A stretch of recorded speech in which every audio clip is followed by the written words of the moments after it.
Okay, so welcome to this month ICG Lab Talk. Today the presentation is given by Bettina Heide. Bettina Heide is a scientist here at JKU. She did her master at Cambridge University and her PhD here at JKU. She is now working as a senior scientist at the Christian Doppler Laboratory for Microscopic and Spectroscopic Material Characterization, and she's a research assistant at the Institute for Knowledge-Based Mathematical Systems in Hagenberg and a key research at the recent GmbH here in Linz, and she's going to talk about low coherent imaging. Okay. Welcome to my talk, and thank you for the kind introduction. I have chosen the topic coherent imaging in particular, and with the addition low coherent imaging, and I want to present the current state, trends and perspectives, mainly also involved by our work we are doing in this field. And you have heard I'm affiliated to Zona department and additionally also to recent GmbH. I'm myself a physicist, so maybe my language is sometimes a bit different. I think on the other hand, imaging is an interdisciplinary topic, and we will maybe find common points also if they are seen from maybe a bit different perspective. And in these both affiliations of me, they have several types of imaging, of imaging in microscopy field, and additionally also in spectroscopy field, photoacoustic imaging, with ultrasound, gamma spectroscopy, and here also electron microscopy very involved. But in both institutions there is a small group which is dealing with interferometry, with low coherent interferometry, and that will later be the topic optical coherence tomography, which is in both institutions. So focus is maybe slightly different. In recent GmbH there is industrial applications, often the background, but nevertheless there's also research applications, and we have a focus on full field OCT, what I will explain later.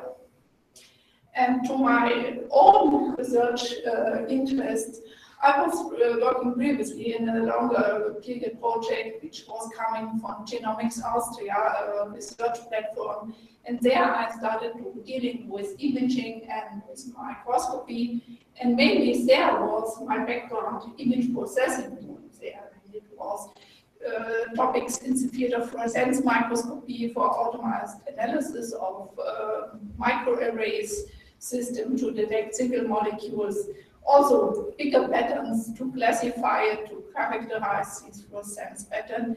And it starts already in that times, and I was additionally interested and affected by phase microscopy, what was at that time differential phase contrast microscopy. And I tried to discuss quantitative approaches for this type of microscopy. But mainly there was the focus on image processing. And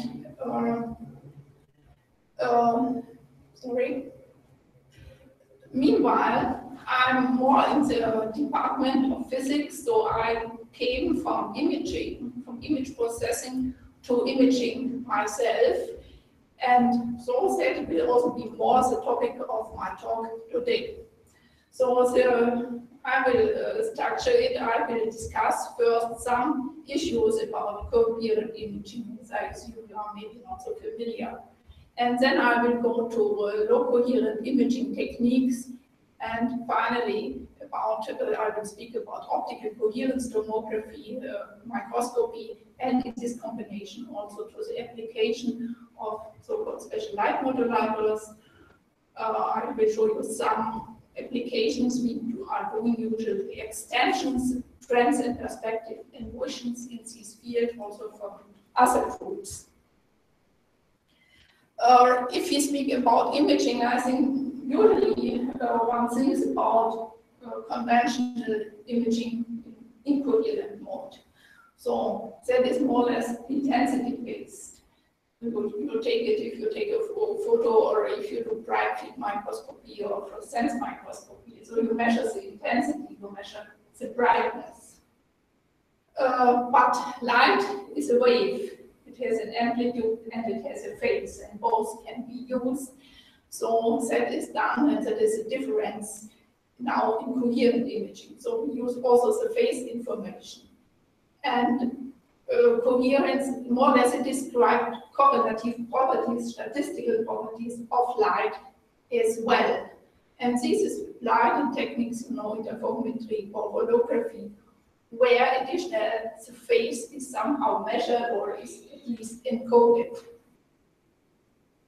And the second thing, I have it grouped here in two fields, incoherent and coherent, but there is a smooth transition between. Coherence is a question of scale, and you can see it with respect to application from this or that point. So it is more or less described by the correlations functions, which are in time or in space, describing the signals, the field correlation between two time states or two spatial position. We can define a degree of coherence, and we have the region between described as partially coherent light. And additional, well, we have coherence, but we have also the opposite. We have also randomness.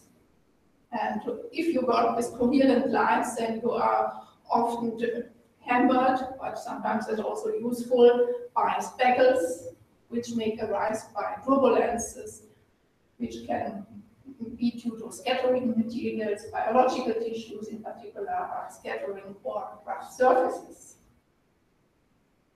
So usually you have speckles, and these speckles are, on one hand, they are noise, on the other hand, they are useful and can also be used for encoding information or for extracting information. And that is done in different types of speckle imaging techniques, speckle interferometry, speckle variance imaging, where one uses the statistics of these speckle patterns.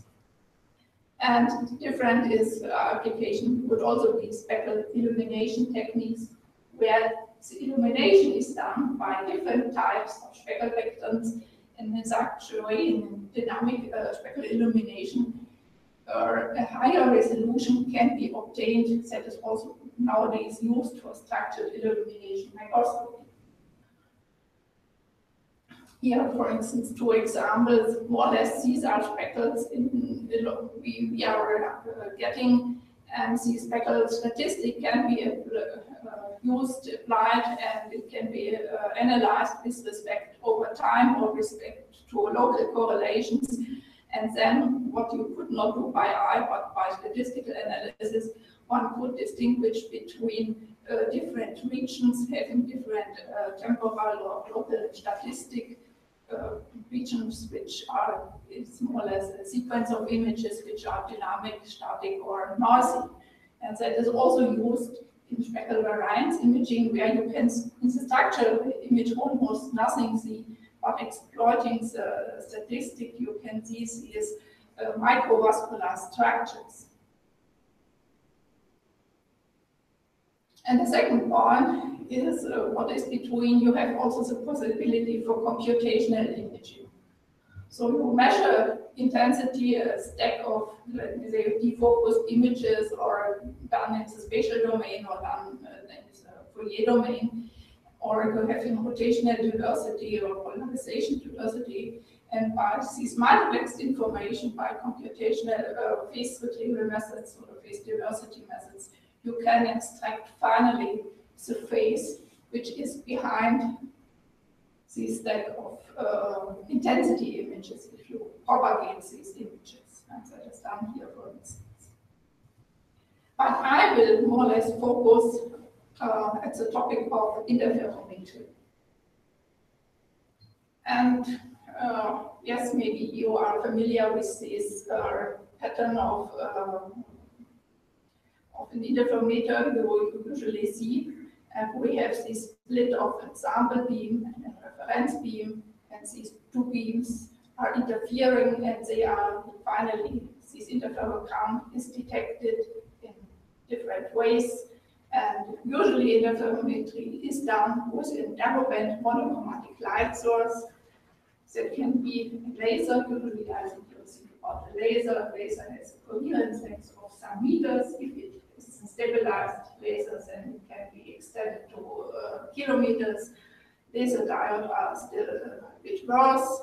One can use also a pinhole to enhance coherence.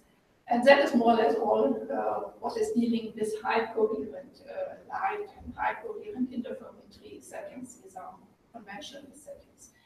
But one can also switch to a broadband spectral source and polychromatic light sources, if, for instance, applies in pulsed laser or so-called continuum sources, then one gets an extended broadband spectrum. And also SLDs or LEDs and even thermal light can be used in these types of microscopy. And that is thinking about if I have told coherence is a question of scale. There are probes which are working with thermal light and are using coherence. What usually is that is not possible. It's a question how fine you have to adjust. Thermal light has a coherence length of less than 1 micrometers, but nevertheless, if you want to adjust fine enough, one can also use thermal lights for interferometry. And one of these types of low coherence interferometry is the so-called optical coherence tomography. What is measured in this type is the back-reflected, the back-scattered light that is similar to ultrasound, maybe from ultrasound imaging. It is measured the intensity, the amplitude, which is encoding the reflectivity, and it is also measured the runtime, the position. But in contrast to ultrasound, you work with light. The time is too short to measure it directly. You have to measure it in an interferometric way. And this time is similar to ultrasound, but we measured it in interferometric imaging.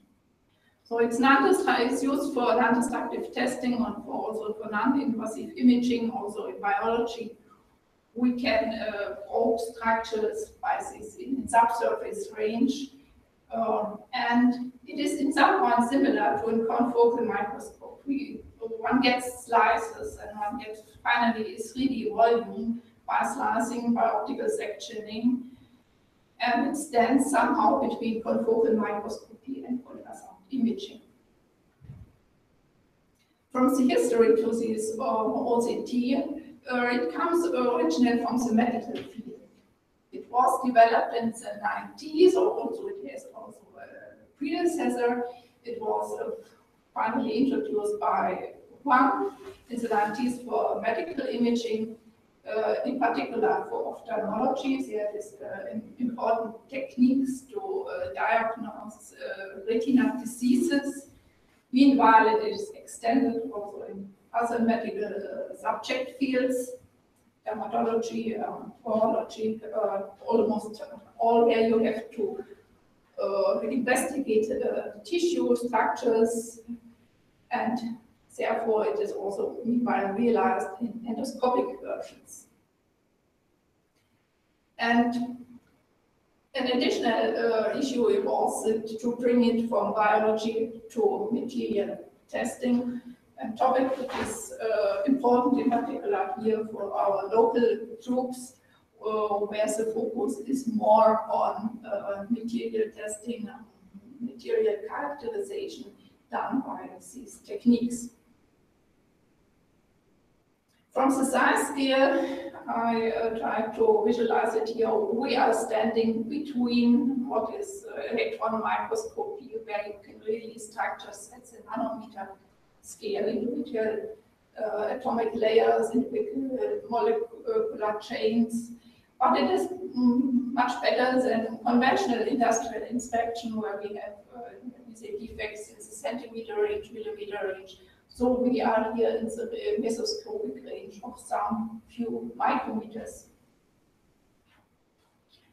And as I mentioned, material sciences is the background here of our local university.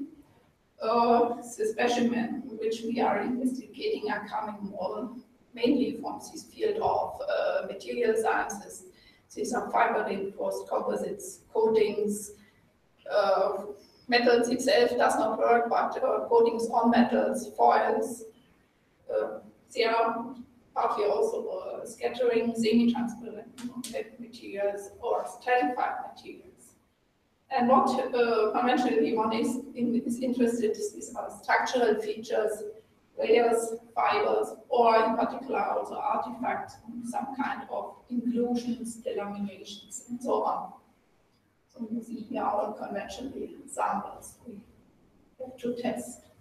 And in recent months, there came also a focus on biomaterials to investigate in particular microfluidic devices, where we have the focus or the development with lab-on-chip and to see these structures, these microchannels, and also maybe the particles which are flowing within these microchannels.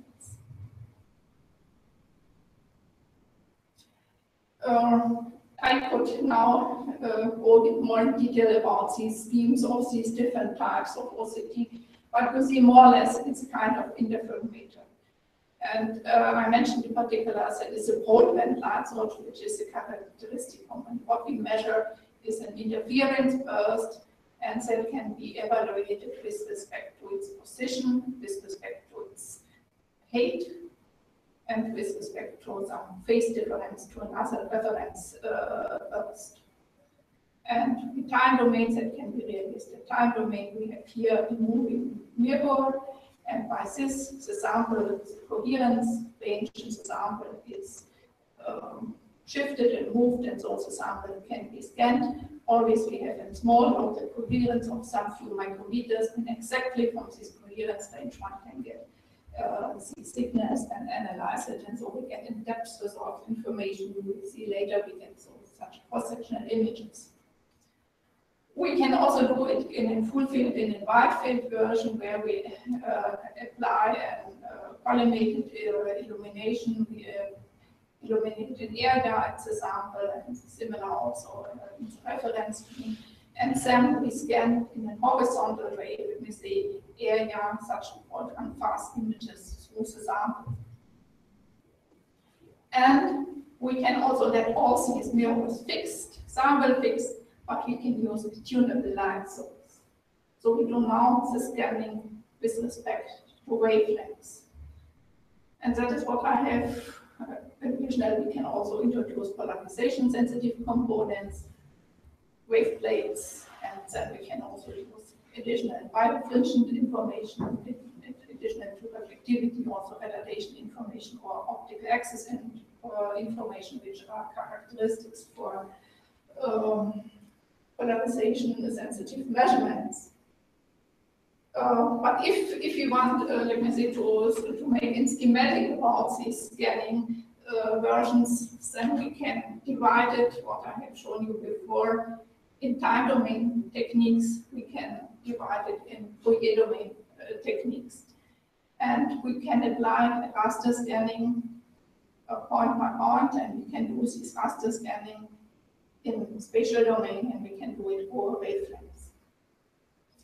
We can do it also in a multiplexed way, for instance, by a line detector, where we get this interference signal over the line, or in the reciprocal in the Fourier domain, we can apply grating.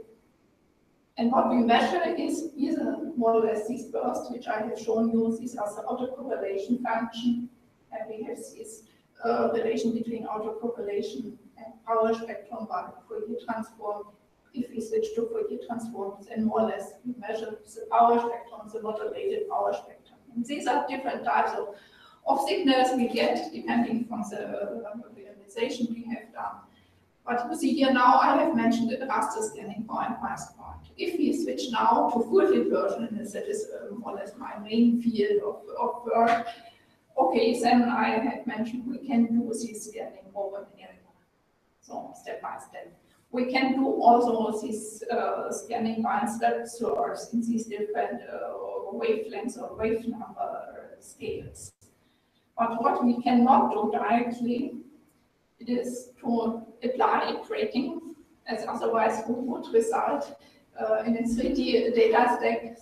We would obtain a hyperspectral imaging sensor. What is meanwhile done in conventional imaging, but what is, to my knowledge, not yet done in full field OCT. So it is not realized for coherent imaging. By applying different masks, one can measure projections, and in incoherent imaging we can reconstruct it.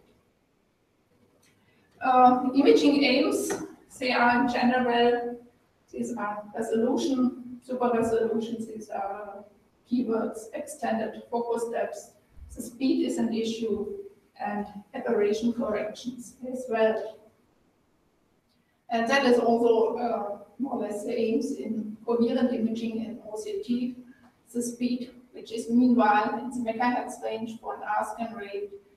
The resolution, which is restricted by diffraction limit, and there's also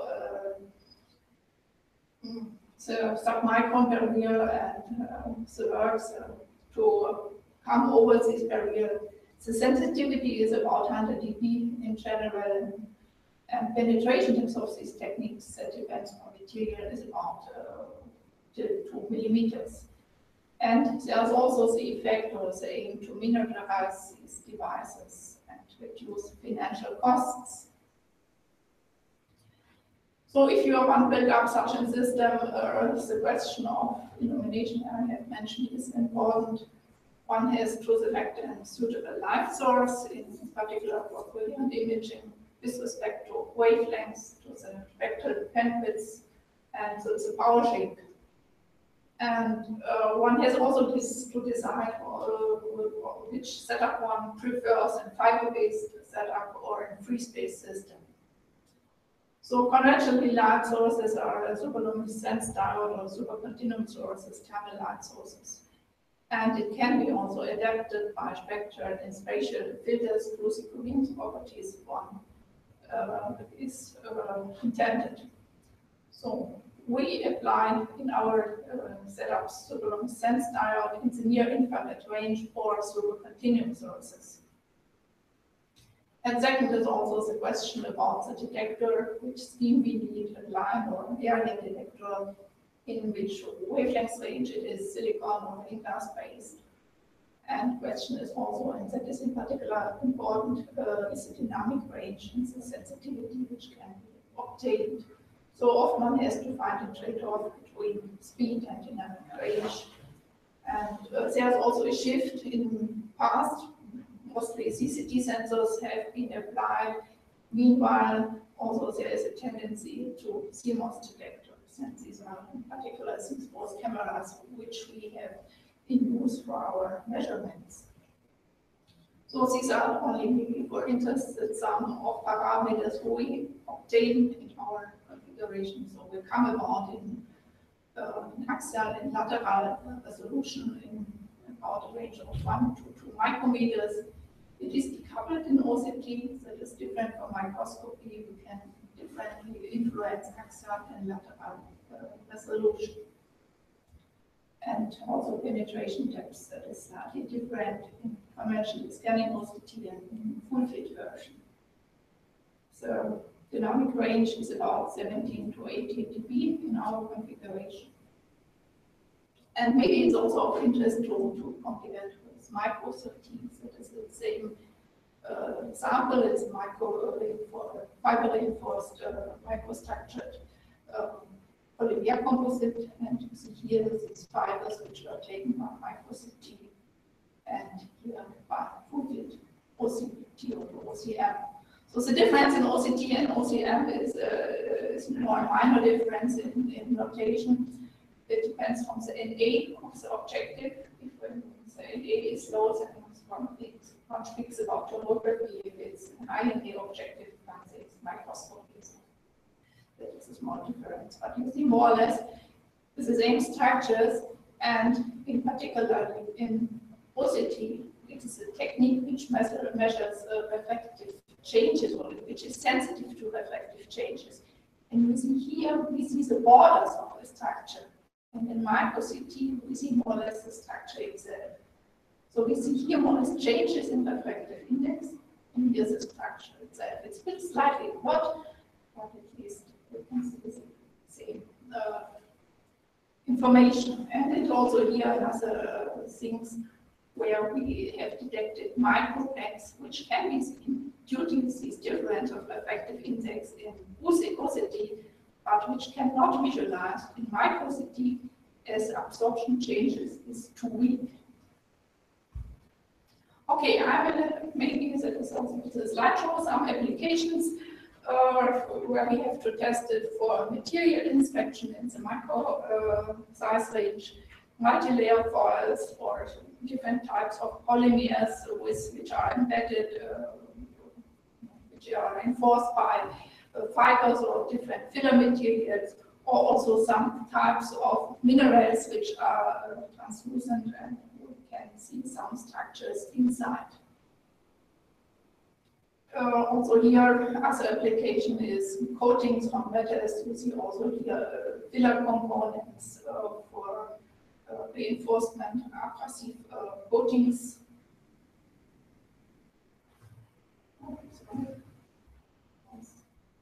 So that is a corrosion effect, which we have also investigated. In particular, it's a corrosion which is called filiform corrosion, where we have observed the structure beneath an organic coating, and you see here this corrosion which is propagating. You see here this type of corrosion.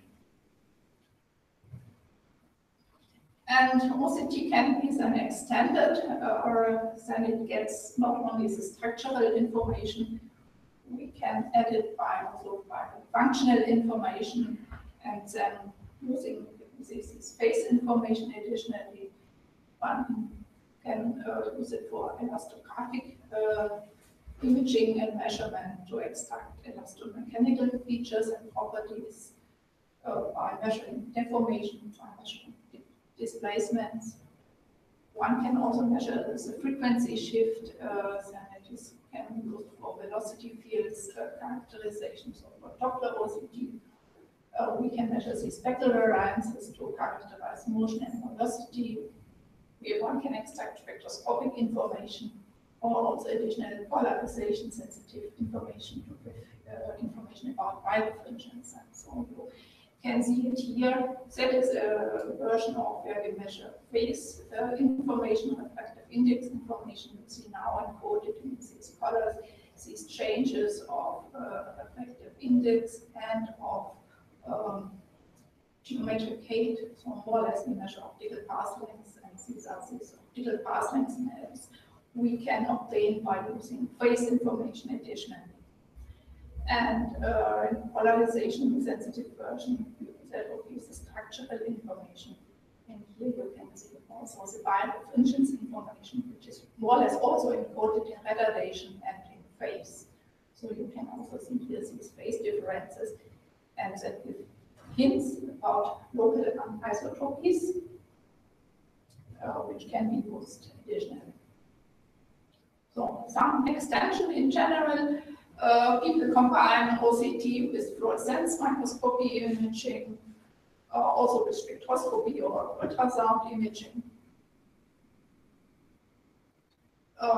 Additionally, we have combined these things also with nonlinear imaging. You see here the structural information by OCT, and you see additional overlays. The nonlinear microscopy image of this corrosion effect I have described before. One can characterize birefringence distributions, for instance, here in mica crystallite. And well, we have used it once for a more funny application. We have used the SLM special light modulator, not as in controlling object directly. We have used it as an example, and we have applied this special light modulator to different phase patterns. And that was more or less the ground truth, and we have tried to resolve by our setup these phase patterns, these liquid crystal array, and you see what we have here measured. So this is this phase shift which is introduced by these liquid crystal crystals. So, and otherwise, this is more with respect to industrial applications, more or less these optical anisotropies, they can give hints of internal stress fields, in particular in polymers, in different microchannels and different positions where, due to the manufacturing, stress fields are introduced and are occurring, and one can resolve and visualize now these stress fields. That is a bit similar to photoelastic measurements, but we do it in a depth resolved way. We can set up different interfaces, and there we can resolve these individual interfaces with respect to optical anisotropies and stress. Other application is to characterize like FF-OCT, also microcrystallization processes in extrusion, in polymer extrusion, and during this hardening and extrusion, some of these microcrystalline are forming without destructive procedure. We can visualize this formation of these microcrystallites. So that is what is done usually in proton cups. It is destroyed and has to be seen under a microscope, and you can see it here in a similar way in coherent imaging. And you see already maybe that this is scattering, we get a lot of speckles from this. That is typical process imaging in turbid materials, we have a lot of speckles.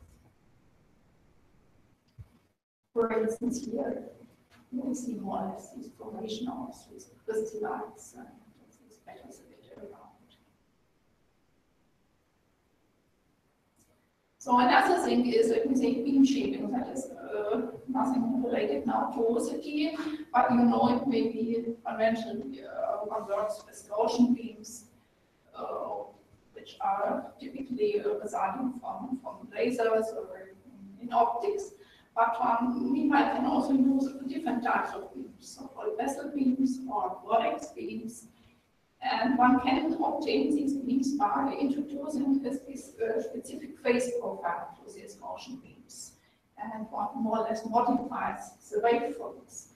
And one possibility is to do it by optical elements, by axicons, or by introducing phase plates or spiral phase plates. And so we can modify the phase forms. And here, for instance, if you work with a Gaussian beam, and the simplest waveform modification is a lens, a quadratic phase profile. But if you work with a lens and apply a Gaussian beam, okay, you obtain a focusing, but more or less the Gaussian beam remains the Gaussian beam. But if you would apply axicons, which is a conical, it's more or less a conical lens, we can modify our beam. And for instance, we can get these typical rings for intensity resulting. And also we can introduce such a helical phase plate, and that maybe you know that we get these donor beams with respect to intensity. And what we have done, we have realized more or less these beam shapes, not by conventionally optical elements. We have more or less realized these things by special light modulators. And okay, that is only quickly an overview. We have different versions for special light modulators. They can be realized as deformable mirrors in a segmented way with these piston tilt elements, or also coated with a membrane. We have these binary micro mirror arrays, these DLP arrays, and we have also these liquid crystal arrays. And these different special light modulators each have its advantages and drawbacks. Some are some are fast, some produce continuous shape profiles. In particular, these mirror types are chromatic, and they can obtain a high stroke. We are working mainly with these liquid crystal SLMs.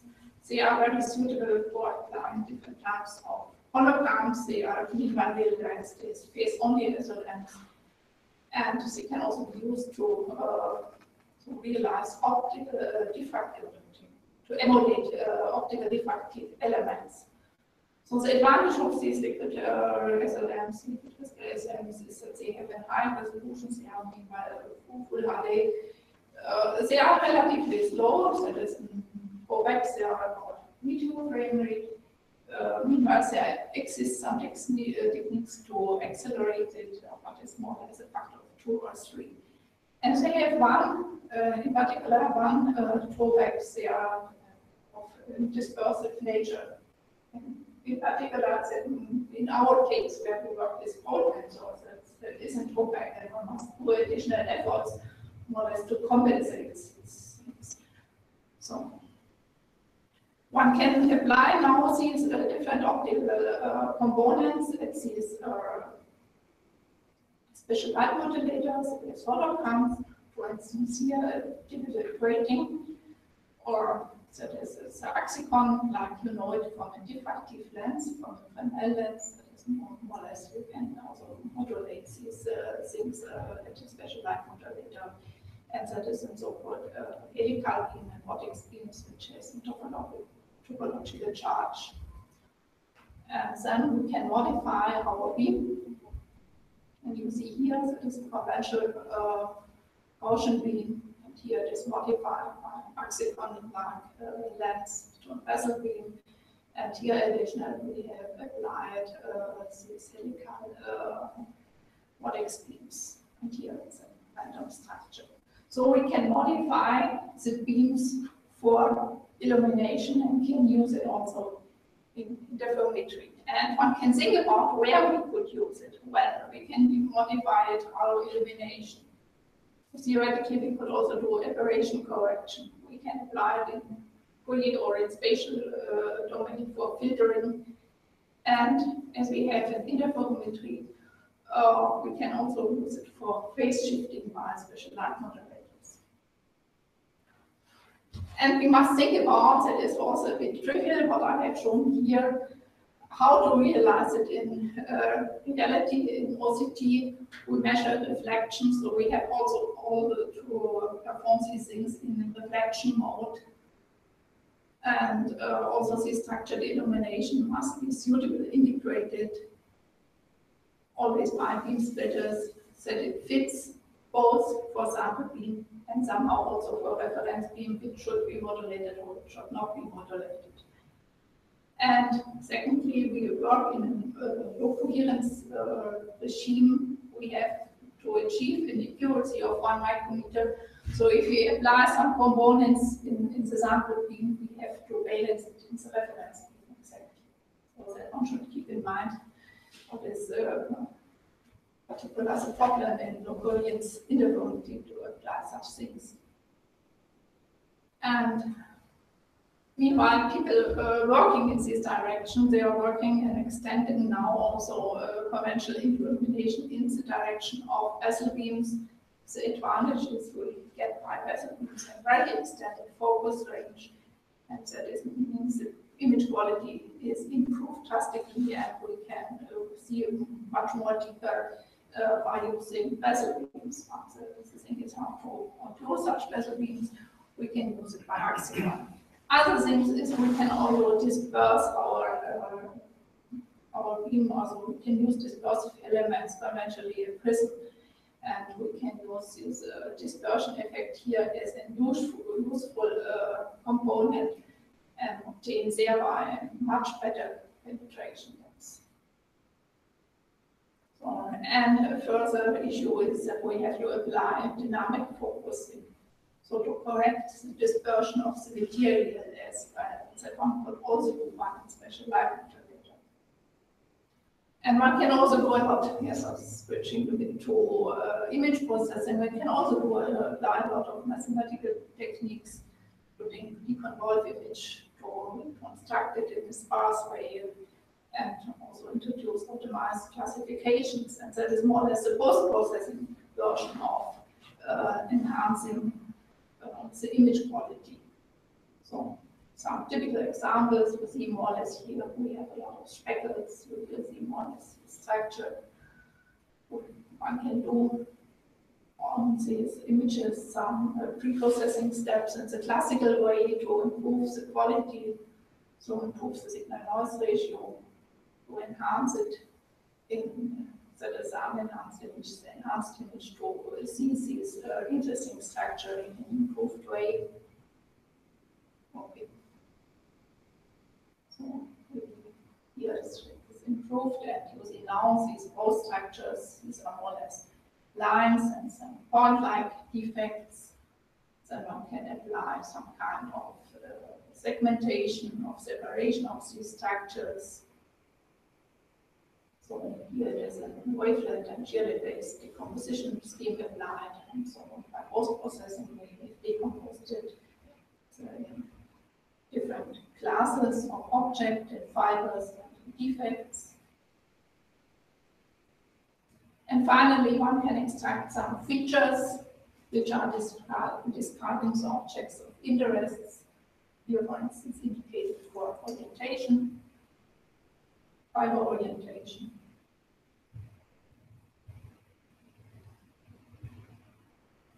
And finally, if you have extract features, then one can use it for an automatic classification of the structures of the materials, of the tissues. So that was a bit a brief overview of what one can do also by classical part of image processing on these structures. Coming back to special light modulators, they can also actually be used for improving image quality and in particular imaging in scattering media. It's a topic which is up to date. And you know, if we have a transparent material, then we can nicely focus, but a scattering material destroys your focus, and that reduces more or less mainly the quality also in OCT imaging. And by wavefront shaping, one can obtain finally an improved focus back. And you can see here also maybe the result of other groups which are doing conventionally OCT by using traditional methods, and here's improvement which has been obtained by special light modulators. We have focused on changing contrast in imaging, in OCT imaging by SLM applications. In microscopy, that is already known, one can realize different types of microscopy, of dark field microscopy, of phase contrast microscopy, spiral phase microscopy in an elegant way by introducing special light modulators in the imaging paths. And more or less, we have applied a similar configuration, but now in our interferometric setup, we have it introduced here in Fourier domain, kind of Fourier domain filtering. And additionally, we have both these things to balance in the reference arm. You see, we have the same lenses, the same lens configuration. So that makes the thing a bit troublesome for interferometric imaging. And you can see here now that is a conventional microscopy image, but also applied in SLM with different contrast realizations, and you see it that is so-called emulating so-called bright field image, and that is emulating so-called phase contrast microscopy image. And that was in structure where we have a glass slide, and we have applied droplets, small droplets at the front side and bigger droplets at the back side. And with a microscopy, this was a conventional objective, more or less we see more or less both structures in once. But by OCT, we can get now in depth the sort of information here. So we can make the optical section exactly as the front side that is here. And we can do it at the front side, and we can do it at the back side that is here. And then we can do this contrast modification, which is done here for both simultaneously. We can do this contrast modification now individually in a certain depth position, up and down, and you can see now these individual structures resolved. And okay, that is now sitting at the backside, and different types of 3D filter applied, which are encoded here in these insets. This is more or less a dark field microscope, Schlieren oder Knife-Edge microscope or OCT in this type, phase contrast, and also a kind of anisotropic contrast modification. And that maybe sounds easily similar to microscopy, but I have told you we are broadband. We have all dispersion effects compensated, so more or less. That is an additional effort which has to be done here. Otherwise, one would only obtain blocking measures. And usually one works also in the first diffracted order. So, and finally, what is still more different microscopy. Okay, we do it in a depth resolved way. And we get additional also the phase information, which we can also selectively analyze. And that is phase information from the top side, and that is from the back side. And so we could more or less determine also the phase difference between these individual layers. And we can also apply different phase shifts. So we can do also the phase stepping by the special light modulators, what is done otherwise by piezo's. We can do these phase stepping by special light modulators and can come in such a way to a quantitative phase microscopy explain. But it has limitations, and that is what I mentioned. That is, if the material is scattering, then the phase is also randomly. And you see here now that is a bright field image, and that should be a heaven of change contrast, and there is no change contrast. But what is coming up now, so that was our previous result, what I think which I'm very impressed is that meanwhile there are approaches to come beyond the scattering barrier and imaging in or through scattering materials, and that is a work I want to show you here from Began and this group. I don't know if you are familiar with it. Conventionally, you image with a lens, and you have this traditional scheme. You have your object, you have your lens with a point function, you measure the convolution of object in point function. And he replaces more or less this conventional lens by a scattering sheet, transparent, semi-transparent scattering sheet, and more or less he applies the same procedure. Now the point spread function is determined by the scattering material, but nevertheless is also a convolution. And now the next step is to apply now the correlation of these images. And additionally, what you have measured here, you correlate this and you correlate this and determine the autocorrelation function. And you see in both cases, the autocorrelation function is almost the same. Then that is more or less uniform distributed scattering and autocorrelation of speckles of uniform distributed speckles is almost a delta function, and so we correlate it, we convolve it as a delta function. And so what it means that finally the autocorrelation function determined is from the object itself. And then we apply in phase vertical algorithm and can reconstruct the objects. And the idea, which is a vision in my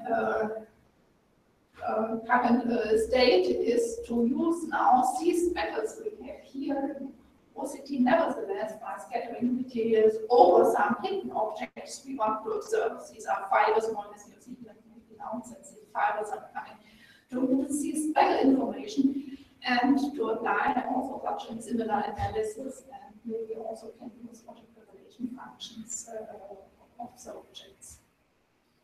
So that is maybe a vision. Other vision is also to introduce engineering point function and to introduce these techniques also for coherent imaging to obtain a local point function which is changing over depth and then obtain more local and more precise depth information. So microscopy it is all resolved, but nevertheless it is not done in coherent imaging, in particular in optical coherence tomography. And to design particular point function, design point function which are maybe anisotropic and which are changing, which are rotating overlaps by special light modulators, for instance. And still envision is what I said is only in focus is to combine optical coherence tomography and holography. In holography, you have these couple configurations, you can miniaturize it nicely. OCT still is a big issue, and to combine both techniques that is also sometimes called holoscopy, to combine these inline holography with OCT. So first approaches we have done during yesterday, I was in ICG at Jena. We have tried to get a sketch symbolic first realizations and combining both principles, the holographic principle and the interferometric principle. And you can see here that is a hologram and interferogram measured by these combined techniques. It's a bit dark, you could see these are individual bits. So another combination is here locally to combine OCT, scanning OCT here at recent. That is a nice image from Butterfly, which is taken by the scanning OCT system, which stands here in this building. And more or less, then we can focus at the detail. We had two different elements, but more or less theoretically, we can focus and see with an OCM, with a high resolution, full field OCM, we can see improved details. And to develop such a hybrid technique between the scanning OCT and the full field version, also we have idea for improvements in OCT fields. So by this, I'm coming to a summary of outlook. As usually, we are looking for the limits and to develop novel concepts.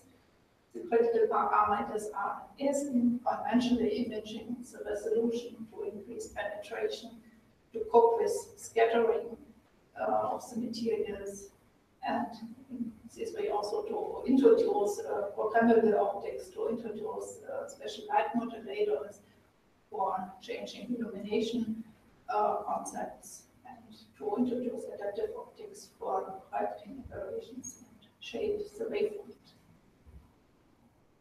So that is my small group, which I want to thank. I also thank my colleagues from Wiesen GmbH. I cooperate closely with the team from Monika Witsch-Matte, which has a big experience in the special light modulator applications in the field of microscopy. In general, we are involved in the Christian Doppler Labor and for funding, and I thank you for your attention. Thank you. Questions? Yes. So in the end, you talked a little bit about hybrid techniques, and my question was related to this FF-OCT and micro-OCT. You had this slide in the first third of your talk, where you said that FF-OCT. So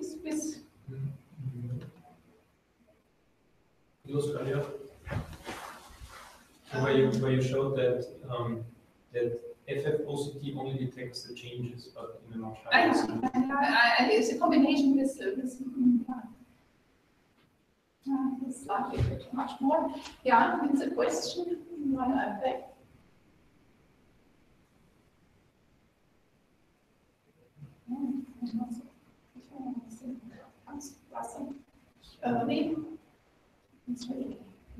Yes. Yes, exactly. And are people also combining those two to fill the gaps of the object? Because in micro-OCT you have basically you see the full object, and you have the OCM. More or less is useful complementary information one. Yes. But unfortunately, the two devices are still in different locations. So commercially, it is not yet available. But we have done it really to see what could be the complementary information, or what is similar, what is different. So it can be useful. So in particular, here you see the plot, and that is the result. So we see unsharp. And we obtain very precisely the boundaries. So we have here maybe a better resolution. And to combine it would be a good thing. Yeah, but for now you you would need to do it in a serial manner. So put the yeah, we, at the object moment in the we first have device to and do then in the it second device. in the serial manner. I think there's also no commercial tool available which has both options. Nevertheless, yes, it would be nice to have both in one. And it was a tedious work to bring these samples, not to bring, but to find the same position exactly in a micrometer scale. So it was marked as good as possible, but nevertheless it was a bit work. Thank you. I have a question about this. Why are there no vertical lines in the top image? So I think the object itself is like. On one hand, maybe the object, the fibers were a bit horizontally so the fibers itself. You mean why we have only the horizontal lines? Okay, so the fibers were a bit in horizontal directions. But what you measure is a back reflected light, and you get nothing back reflected from the vertical lines. Okay. So more or less, that is also the information which is lost. So.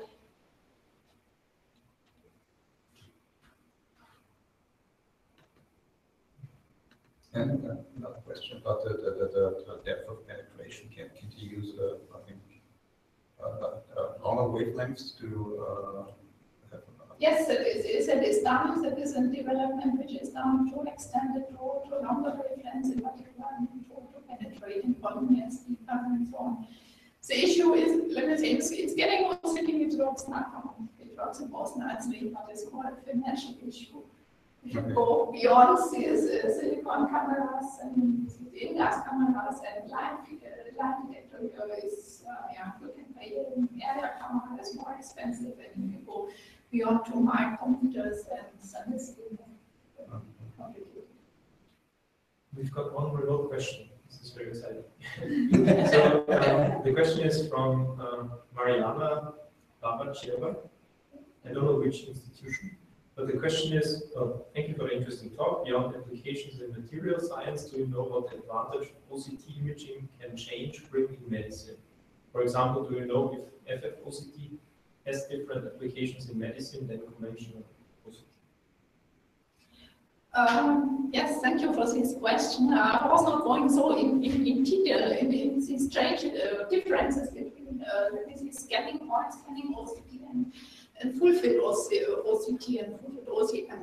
So full-field OCM has additional features of a microscope. We get a more improved lateral resolution. Depending on the NDA of the object, it is similar to a microscope more. And so we can apply it also where we need this detailed information. So we have in better lateral resolution. And that is used, there's a group in France, I think the leader is Opera, which uses full-field OCM and which has also developed nice receptors which are applied also in medicine, which are used for biopsy replacement. So you can do it in an optical and non-invasive way to apply it there. But original, more or less, it is a bit, let me say, maybe a circle. Original things coming from my medicine, this background in ophthalmology, in scanning OCT, and then in the full field version, it was now always done the tour to medicine. Okay, thank you. I assume this clarifies the question. Any more questions? Can you comment on the penetration depth of OCT with respect to the transparency of the specimen, and how deep can you? Yeah, let me say we have not done it in the quantitative way. One should do it exactly with respect to free pass lengths on these scales. So that would mean that we have to produce exactly specimens where we know exactly these defined things. We have applied different concentrations, volume concentrations of scatterers, and about 5 to 10% of volume concentration of scatterers, so we can penetrate about, let me see, 200 micrometers.